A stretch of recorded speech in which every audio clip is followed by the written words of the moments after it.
Vonku je šialené teplo, tak čo keby sme sa trochu schladili? A kde inde to spraviť ako na ľadovej planéte Hoth, ktorá aj napriek svojmu názvu rozhodne Hoth nie je. Každý Star Wars nadšenec vie, že práve bitka o planétu Hoth patrí medzi najikonickejšie strety medzi silami Impéria a Rebelskej aliancie. A vy sa tejto bitky môžete zúčastniť tiež na oboch stranách v deskovke Star Wars Bitva o Hoth. Pokiaľ sa vám zapáči, môžete si ju kúpiť priamo na našom obchode realmerch.store, kde okrem tejto a podobných skvelých deskoviek či nášho merču nájdete aj Pokémon kartičky, zberateľské figurky, Lego či rôzne zberateľské kartové hry. Bitva o Hoth poskytuje zaujímavý asymetrický a scenárovo ladený zážitok pre dvoch hráčov. Systém vychádza z deskovky Memorial 44, ktorý využíva už overený systém Command and Colors. Už táto hra bola jednoduchá, no Bitva o Hoth celý systém zjednodušuje ešte viac, takže ide o výborný titul aj pre sviatočnejších hráčov deskoviek. Zároveň ale ide o komplexnú hru, ktorá oproti filmu poskytuje v rámci kampane podstatne prepracovanejšiu vojenskú akciu. Konečný scenár je síce jasný, ale cesta k nemu ponúka jednej či druhej strane konfliktu zaujímavé výhody. Kampaň je totiž rozdelená na kapitoly a víťazstvo jednej či druhej strany v kapitole určuje, ktorá kapitola sa bude hrať ďalej. V každej má totiž na začiatku navrch iná strana. Symetrické nie sú ani bojové sily. Rebeli majú k dispozícii vojakov, speedre a obranné veže. Imperium zase oplýva síce menšími, ale špecializovanejšími jednotkami. Počet jednotiek v skupine pritom nie je reálny počet vojakov, ale skôr počet životov. To len keby ste chceli vedieť, prečo nie je možné jednotky rozdeliť. To isté platí pre speedery alebo sondy. Bojový plán je rozdelený na pravé krídlo, ľavé krídlo a stred. Každý scenár pridáva nejaké nerovnosti, kopce, ľadové kry, priepasti a podobne. Speeder vie tieto pukliny v pôde preletieť, kopce zase dávajú výhodu v boji a také trosky sťažujú pohyb vozidlám. K tomu si pripočítajte rôzne špeciálne jednotky s vylepšeniami alebo pechotu so špeciálnymi zbraňami a môže to pôsobiť zložito, ale vážne nie je. Ako sa to teda hrá? Proste zahráte kartu, trebárs aktivuj jednotku v ľavom krídle, potom vykonáte pohyb a útok alebo veľký posun jednotky bez útoku, no a potom hrá váš protivník. Útok riešia kocky s hodnotami prd makový, zásah jednotky, zásah vozidla, zásah čohokoľvek a útek. Takže trebárs zoberiete pechotu, hodíte príslušným počtom kociek a za každý zhodný zásah odčítate súperovi životy. Ak padne útek, súper musí čo najrýchlejšie ustúpiť k svojmu koncu mapy. Hru vyhráva hráč s väčším počtom víťazných bodov, ktoré sa získavajú buď zabitím určitého počtu jednotiek, alebo splnením cieľov scenára. Napríklad zničená sonda znamená viac bodov pre rebelov a pre Imperium veľké tudle.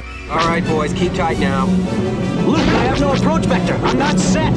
Steady, Dak. Ak sa vám to zdá príliš monotematické, môžete použiť aj modul, ktorý je súčasťou priamo základnej sady a to sú velitelia. Na strane rebelov sú to Han Solo, Leia Organa či Luke Skywalker, Imperium má zase Dartha Vadera, toho ďalšieho veliteľa a ešte aj toho tretieho. Veliteľské karty dokážu narobiť poriadnu paseku. Sice to nie je nič prehnane silné, ale zahratie veliteľskej karty v správnej chvíli vám môže pomôcť a vášmu protivníkovi urobiť slušný škrt cez rozpočet.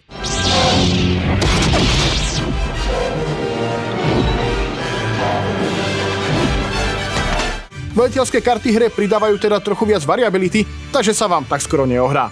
Jednotlivé scenáre nie sú iba kozmetické a nejde teda len o rozmiestnenie jednotiek či prekážok.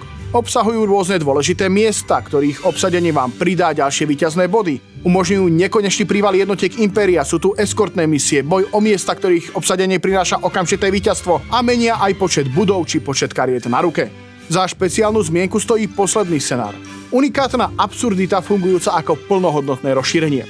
Vezmete tu dva herné plány z dvoch krabíc, spojíte ich do jednej veľkolepej bitky o Hoth s jednotkami z oboch balení.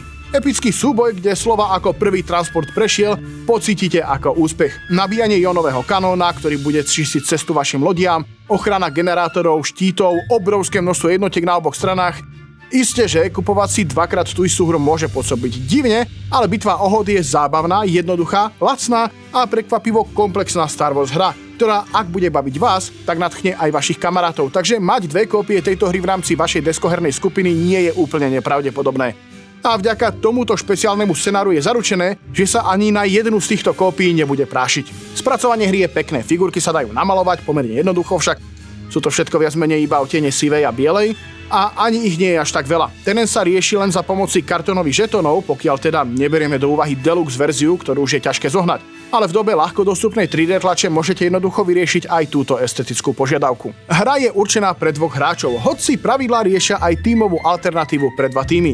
Stále je to ale proste duel. Na druhú stranu sa aspoň môžete do krvi pohádať o kompetentnosti či nekompetentnosti vašich spoluhráčov a to proste vždy stojí za to.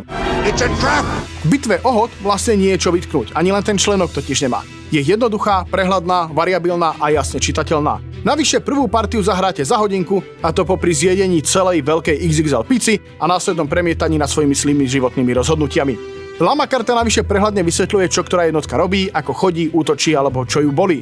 A s 3 druhmi jednotiek na každej strane by v tom bol Darth Maul, aby sa vám to za pár okamihov nedostalo do krvného obehu.